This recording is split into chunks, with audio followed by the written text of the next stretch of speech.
trigger warning. The truth is about to be told, and if you don't like it, get out.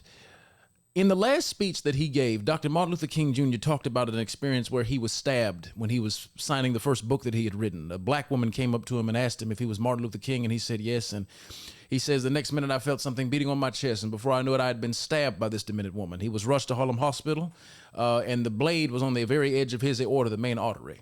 And he said, once that's punctured, you are drowned in your own blood. That's the end of you. And it came out of the New York Times the next morning that if I had merely sneezed, I would have died. Dr. King was stabbed in the 1950s.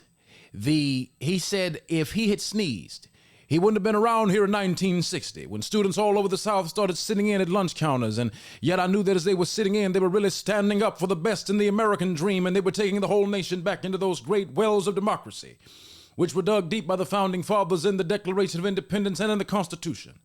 If I had sneezed, I wouldn't have been around here in 1961 when we finally decided to take a ride for freedom and ended segregation on interstate travel. If I had sneezed, I wouldn't have been around here in 1962 when the Negroes in Albany, Georgia decided to straighten their backs up.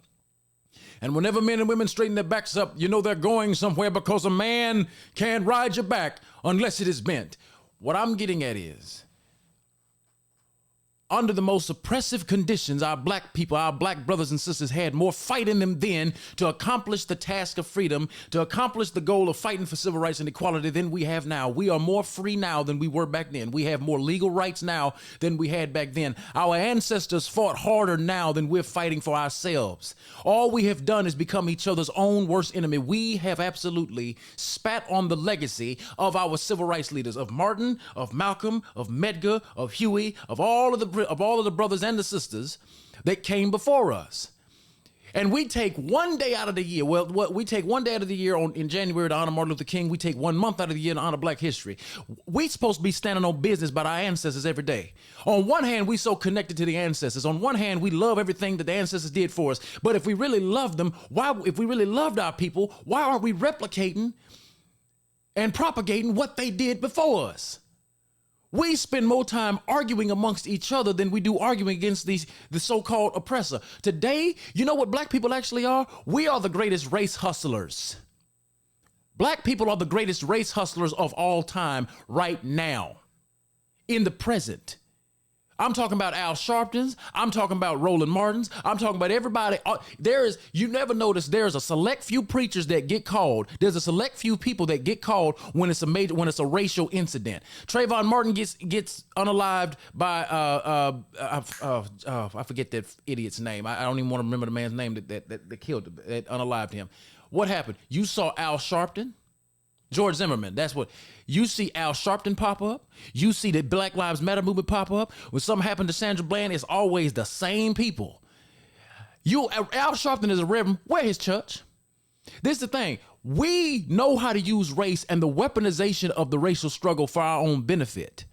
But when you had these real conversations, I'm going to tell you, no one wants to know the truth or hear the truth, but the truth will set you free. Dr. King would be absolutely disappointed in black people today. Malcolm X would be absolutely disappointed in black people today.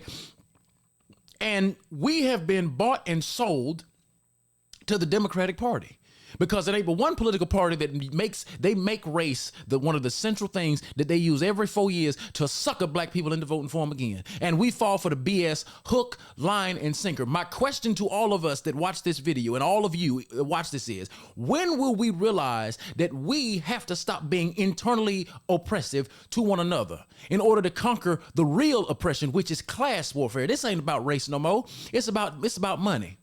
Black net worth is projected to hit zero by the year 2050, and unless something is done to correct this issue, we're gonna stay behind.